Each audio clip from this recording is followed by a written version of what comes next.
જય શ્રી કૃષ્ણ મિત્રો। જો આજે મહા સુદ એકમના દિવસે મહા મહિનો બેસતો મહિનો છે આજે, અને બેસતા મહિનાના દિવસે માં લક્ષ્મીની નવી મૂર્તિનું સ્થાપના આજે મંદિરમાં કરી છે।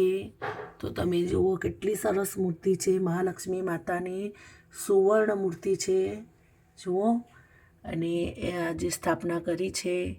તો આજથી હવે મહાલક્ષ્મી માતાની જે જૂની મૂર્તિ હતી એની સર્વશક્તિ નવી મૂર્તિમાં સ્થાપિત થઈ જાય, અને માતાજીના આશીર્વાદ સદા પરિવાર ઉપર રહે, મારા પરિવાર ઉપર પણ રહે અને આપના પરિવાર ઉપર પણ રહે એવી મારી માતાજીને પ્રાર્થના છે।